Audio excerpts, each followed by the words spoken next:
अस्सलाम वालेकुम स्टूडेंट्स। कल के ऑटोमेटा के लेक्चर में हमने कुछ रेगुलर एक्सप्रेशंस को डिस्कस किया था और लास्ट स्लाइड जो हमने शेयर की थी, जो डिस्कशन हुई थी हमारी, उसमें था consider a language defined over alphabet A B. Alphabet में दो लेटर हैं, ए और B. Language of words having at least one A. ऐसे तमाम वर्ड्स हों, ऐसी तमाम स्ट्रिंग्स हों, इन दो लेटर्स की मदद से बनने वाली ऐसी तमाम स्ट्रिंग्स जिनमें कम से कम एक ए मौजूद हो। तो हमने उसकी रेगुलर एक्सप्रेशन जो बनाई थी वो ये वाली थी कि एक ए कंपलसरी है, उससे पहले ए या बी में से कुछ भी हो सकता है, नल भी हो सकता है और कुछ भी हो सकता है, और उसके बाद भी कुछ हो सकता है। दैट मीन कि अगर ये स्टार्ट वाला सारा कुछ हम नल कंसिडर कर लें, एंड वाला नल कंसिडर कर लें, तो कम से कम उस स्ट्रिंग में एक ए तो मौजूद है। अब उस एक ए के मौजूद होने के बाद स्टार में ए या बी में से, क्योंकि लेटर दो ही है हमारे पास, स्टार में ए या बी में से जो मर्जी शामिल कर लें, कॉन्केटिनेट कर दें, और इस ए के बाद भी जब चाहे कर लें, तो ऐसी स्ट्रिंग्स लाजमी बनेगी जिनमें कम से कम एक ए जो है वो कंपल्शन हो गई। यहां ए या बी में से किसी को भी सिलेक्ट कर सकता है यूजर जो है। ये रेगुलर एक्सप्रेशन इंडिकेट कर रही है कि ए या बी में से किसी एक को सिलेक्ट कर ले और जितनी मरतबा चाहे सिलेक्ट करे। हो सकता है वो सिर्फ 20 को सिलेक्ट करता रहे। तो ये वाला ए अलग से लिख देना इंडिकेट कर रहा है कि जो भी स्ट्रिंग बनेगी उसमें एट लीस्ट वन ए, जो हमारी कॉन्स्ट्रेंट थी, कंडीशन थी, कि ऐसे तमाम वर्ड्स जिनमें एट लीस्ट वन ए हो, वो यहां से पूरा हो रहा है। फिर हमने एक और डिस्कस किया था, define consider the languages defined over A B of words having at least one A and one B. कम से कम एक ए और एक बी हो। कंसिडर करें कि ये जो चॉइस दी गई है स्टैटिक, इसमें से कुछ नहीं लेते नल, इसमें से भी कुछ नहीं स्लाइड करते नल, और इसमें से भी कुछ नहीं स्लाइड करते नल। तो स्ट्रिंग क्या बन गई? A B. कम से कम एक ए हो गया, एक बी हो गया। लेकिन अगर बी को पहले लाना हो तो यहां से नहीं वो बना।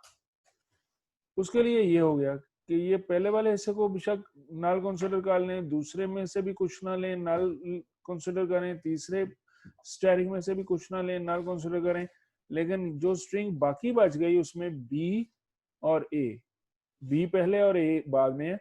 कंडीशन ये नहीं थी कि कौन सा पहले और कौन सा बाद में हो, कंडीशन सिर्फ ये थी, कॉन्स्ट्रेंट सिर्फ इतना था कि at least one A and one b. तो ये तो था प्रीवियस लेक्चर का हमारा टॉपिक, जो हमने प्रीवियस लेक्चर में कुछ रेगुलर एक्सप्रेशंस डिस्कस की, उनको हमने रिपीट किया। तो आज हम कुछ एग्जांपल्स और देखते हैं। Consider the language defined over alphabet A, B of words starting with double A and ending in double B। ऐसे तमाम वर्ड्स जिनके स्टार्ट में डबल ए और एंड पर डबल बी हो, दरमियान में कुछ भी हो सकता है। तो ये रेगुलर एक्सप्रेशन को कंसिडर करें, स्टार्ट में डबल ए, एंड पर डबल बी, दरमियान में नल भी आ सकता है, या ए या बी में से कुछ भी कॉन्केटिनेशन, चाहे 10 टाइम्स ए हो जाए, चाहे 10 टाइम्स बी हो जाए, चाहे ए और बी का कॉम्बिनेशन हो जाए, लेकिन स्टार्ट में डबल ए और एंड पर double b. Consider the language defined over alphabet A b of words starting with A and ending in B, or starting with B and ending in A। ऐसी तमाम string जिनका start और and later जो है वो different हो। अगर a से स्टार्ट हो रहा है तो बी पर एंड हो, अगर बी से स्टार्ट हो रहा है तो ए पर एंड हो। बहुत सिंपल रेगुलर एक्सप्रेशन। ए से स्टार्ट हो रहा है, बी पर एंड, दरमियान में कोई भी कॉम्बिनेशन आ सकता है, या पाइप साइन और को शो करती है या को शो करती है। बी से स्टार्ट हो, ए पर एंड हो, दरमियान में कुछ भी हो सकता है। अच्छा, यहां पर सम टाइम पेपर में अगर मैंने यही क्वेश्चन दिया कि रेगुलर एक्सप्रेशन लिखें, तो स्टूडेंट एक मिस्टेक कर जाते हैं। व्हाइट बोर्ड को चेक करें, क्या मिस्टेक करते हैं स्टूडेंट। स्टूडेंट ये मिस्टेक कर जाते हैं कि स्टूडेंट यहां पर लिखते हैं A followed by any combination of A और बी फॉलोड बाय बी, फिर इंग्लिश का लेटर लिखते हैं और उसके बाद मेंशन करते हैं बी फॉलोड बाय ए और बी स्टेरिक। जबकि स्लाइड में जो आपको गिवन है रेगुलर एक्सप्रेशन थी ए और B pipe sign, A B followed by A और बी स्टेरिक ए। इन दोनों का डिफरेंस, ये एक कंप्लीट रेगुलर एक्सप्रेशन है, जस्ट वन रेगुलर एक्सप्रेशन। जबकि यहां जो ऊपर दी गई है, जो इंग्लिश का लेटर और इस्तेमाल कर लिया गया, वो स्टूडेंट डिस्क्राइब कर रहा है कि एक रेगुलर एक्सप्रेशन ये है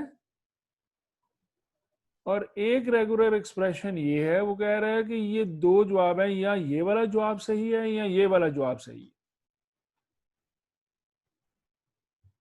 उस लैंग्वेज के लिए वो दो रेगुलर एक्सप्रेशंस अलग अलग बना के मुझे दे रहा है। अब अगर मैं इसको मान लूं कि ये रेगुलर एक्सप्रेशन है, तो ऐसी स्ट्रिंग्स जो बी से स्टार्ट हो रही हैं और ए पर एंड हो रही हैं, वो इससे तो नहीं बन रही। और अगर मैं इसको दुरुस्त मान लूं, तो फिर ऐसी स्ट्रिंग्स जो ए से स्टार्ट हो बी पर एंड हो, वो यहां पे नहीं बन रही। इसका मतलब कि ये गलत हो गया। आपने दरमियान में ये वाला ऑल लिखा और मैंने यहाँ पे क्रॉस कर दिया।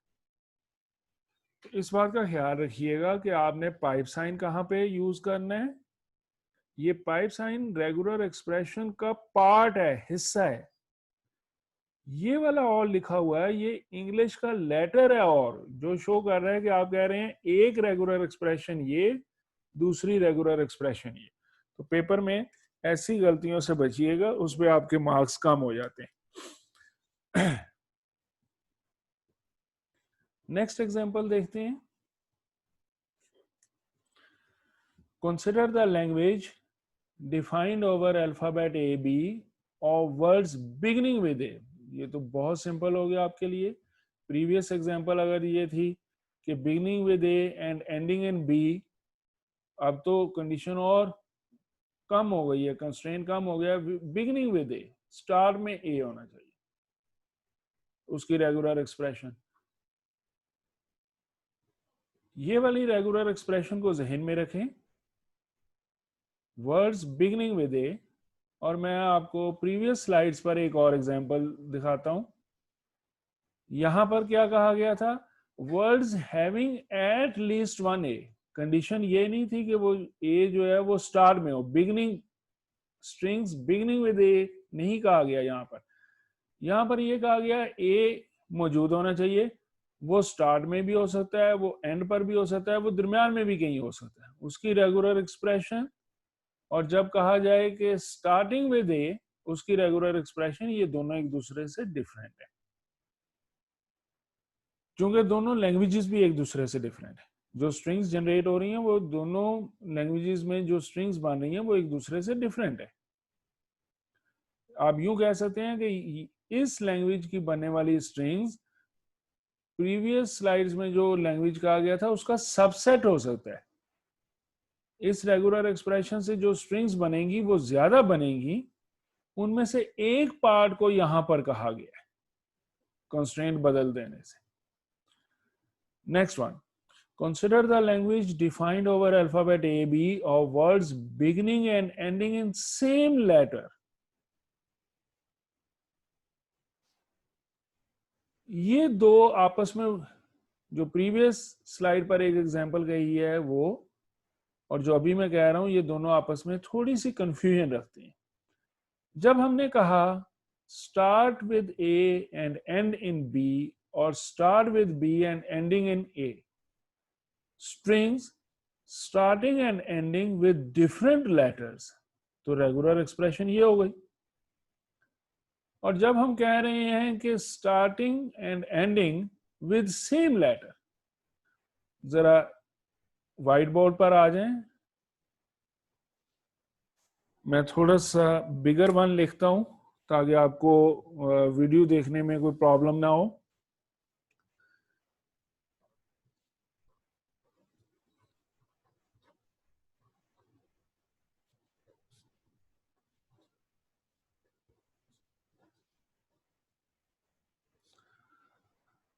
Starting and ending with different letter, starting and ending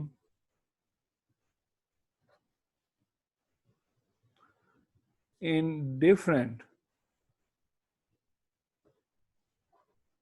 letters, okay. और जब आपको कहा गया स्टार्टिंग and ending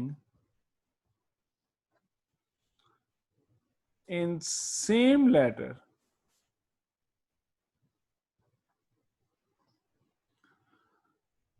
जिस स्टूडेंट को ये रेगुलर एक्सप्रेशन याद है वो इसको फौरन कहता है कि बहुत इजी क्वेश्चन पूछ लिया गया, starting and ending with same letter. अगर ए से स्टार्ट हो रहा है ए पर खत्म हो जाए, यहां डिफरेंट हो गया था। और अगर बी से स्टार्ट हो रहा है तो बी पर खत्म हो जाए। और स्टूडेंट कहता है जी मैंने ये कंप्लीट कर दिया एग्जाम में, लेकिन एक मिस्टेक हो गई। कंसिडर द स्ट्रिंग, ये भी तो एक स्ट्रिंग है, उसी अल्फाबेट से बनी। किस लेटर से स्टार्ट हो रही है? ए से। किस लेटर पर खत्म हो रही है? ए पर। Same letter starting, same letter ending. या एक और एग्जांपल ले लें, ये वाली स्ट्रिंग। अब मुझे ये बताएं कि अगर ये स्ट्रिंग उस लैंग्वेज में एक्सेप्टेबल हो गई कि स्टार्ट और एंडिंग सेम है, क्योंकि एक ही लेटर है, स्टार्टिंग भी वही है एंडिंग भी वही है, तो यहां से कैसे बनेगा? यहां तो हम कह रहे हैं अगर ए से स्टार्ट हुआ ए पर एंड हो, कम से कम 2 ए होने चाहिए दरमियान में, अगर नल भी आ गया।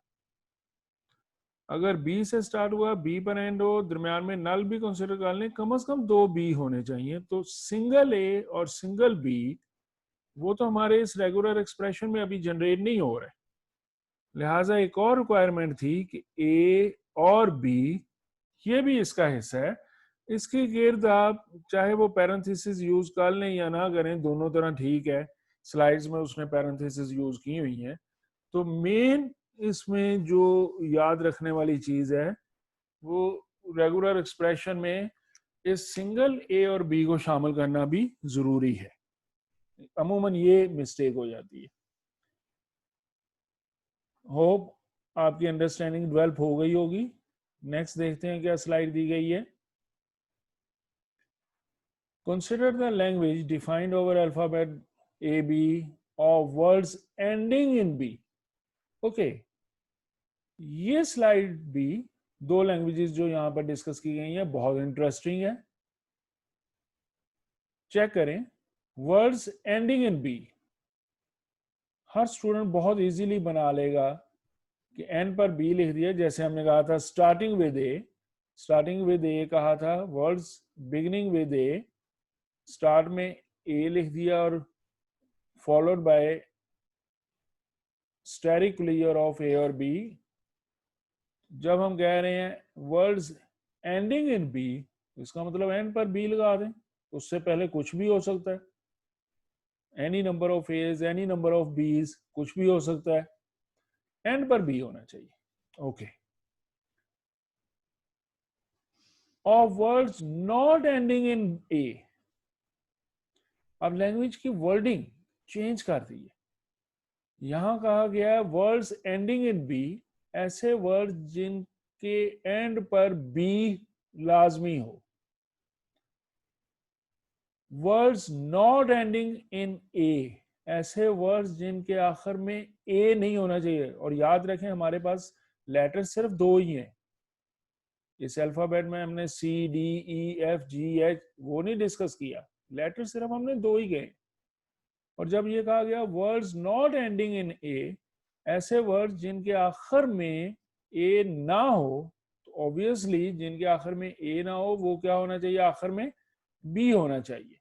ये बात तो अंडरस्टूड है। तो चेक करें, जो रेगुलर एक्सप्रेशन यहां दी हुई है वो यहां भी है, लेकिन उसके साथ साथ पाइप साइन और को इस्तेमाल करते हुए नल स्ट्रिंग भी दिखाई गई। यानी यहां पर जब हमने कहा वर्ड्स एंडिंग इन बी, तो तमाम ऐसे वर्ड्स होंगे, तमाम ऐसी स्ट्रिंग्स होंगी जिनके आखिर में बी लाजमी हो। तो यहां गुंजाइश नहीं रही हमारे पास कि हम नल स्ट्रिंग को, एम्प्टी स्ट्रिंग को इस लैंग्वेज का पार्ट समझ लें, इस पार्ट का वर्ड समझ लें। Empty string is not a word of this language. लेकिन जब हम कहते हैं वर्ड्स नॉट एंडिंग इन ए, ऐसे तमाम वर्ड्स जिनके आखिर में ए नहीं है, तो empty string is also a part of this language. Empty string में तो कुछ भी नहीं है। एम्प्टी स्ट्रिंग में अगर कुछ नहीं है तो हम कह सकते हैं कि उसके एंड पर ए नहीं है। लिहाजा इस अगर वर्डिंग कॉन्स्ट्रेंट यूं दी जाए कि वर्ड्स नॉट एंडिंग इन ए, तो उसमें नल स्ट्रिंग, एम्प्टी स्ट्रिंग शामिल है। लेकिन अगर डेफिनेशन यूं पूछी जाए वर्ड्स एंडिंग इन बी, तो उसमें एम्प्टी स्ट्रिंग, नल स्ट्रिंग शामिल नहीं है। मजीद ये कि इस रेगुलर एक्सप्रेशन को कंप्लीटली यूं भी लिखा जा सकता है, ये पाइप साइन और इस्तेमाल करते हुए, इंग्लिश का ओ आर और नहीं लिखना। या इसको यूं भी लिखा जा सकता है कि जो हमने ये कॉम्बिनेशन बनाया था, ये रेगुलर एक्सप्रेशन बनाई थी, उसका होल क्लियर, जब हम होल क्लियर, स्टेरिक क्लियर कह देंगे, तो स्टेरिक चूंकि नल को भी ले लेता है तो नल भी शामिल हो गया, और नल के अलावा जो चाहे बनाए। अगर एक से ज्यादा मरतबा भी इस स्ट्रिंग को जनरेट करें तो आखिर में जो लास्ट में कॉन्केटिनेशन आ रही होगी वहां पर बी लाजमी आ जाएगा। तो ये दोनों जवाब ठीक है। कम्प्लीटली यूं लिख लें या कम्प्लीटली यूं लिख लें, दोनों जवाब ठीक है। ये स्लाइड्स हमारी यहां तक थी। कुछ पोर्शन हम और डिस्कस कर लेते हैं आज अपने लेक्चर में।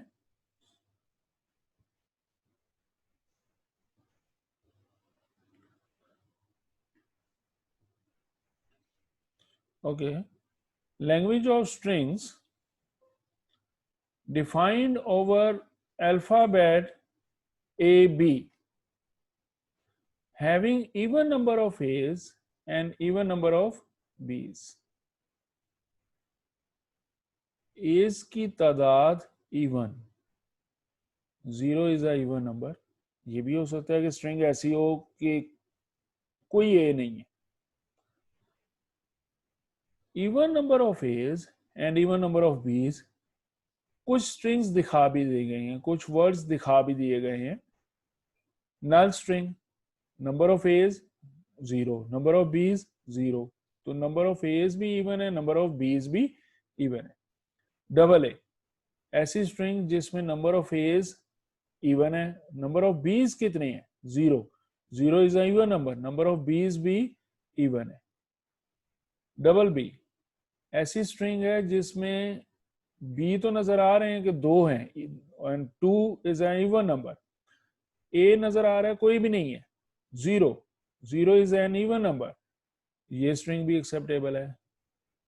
Double a double a, double a double b, a b, total a's even है, टोटल बीज इवन है।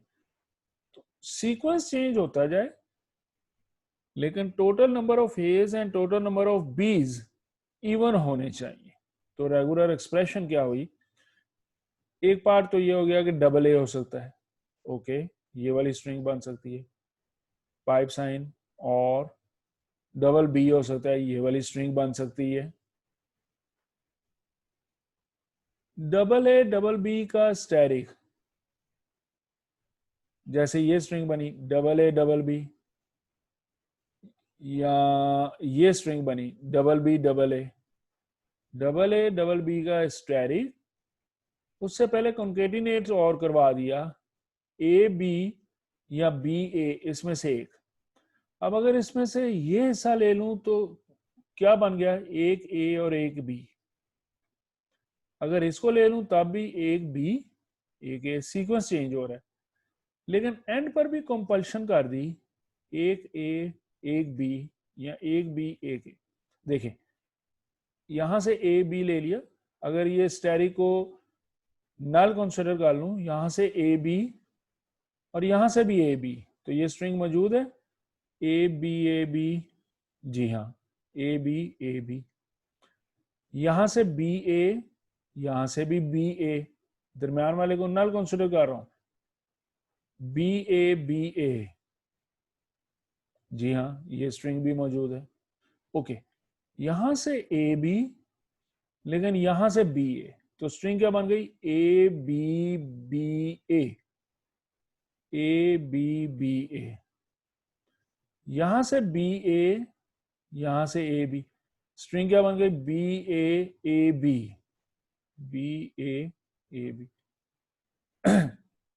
तो number of a's number of b's even, और इस सारे का स्टैटिक क्लोजर, यानी ये भी हो सकता है ए 4 टाइम्स ये वाला, इसका मतलब पहले एक मरतबा इसको लिया फिर दूसरी मरतबा इसको लिया, होल का स्टैटिक था। बी, इसको 2 मरतबा स्लाइड किया है ये वाले हिस्से को, बस एक मरतबा इसको स्लाइड कर लें, एक मरतबा इसमें से स्लाइड कर लें, वो भी कोई स्ट्रिंग हो सकती है। मसलन ए बी, तो आपके पास एक स्ट्रिंग ये थी ए बी, उसके साथ अभी स्टार में और क्या लगा दिया गया, डबल ए, या उसके एंड पर डबल ए आ जाए तो एज जो है वो 4 हो जाएंगे, बीज जो है वो 2 होंगे, हैं तो even he, 4 as even, 2 b's even, तो even number of a's and even number of b's. ऐसी एग्जांपल्स कुछ इंपॉर्टेंट होती हैं एग्जाम पॉइंट ऑफ व्यू से, इनको अच्छी तरह अंडरस्टैंडिंग डेवलप कर लीजिएगा।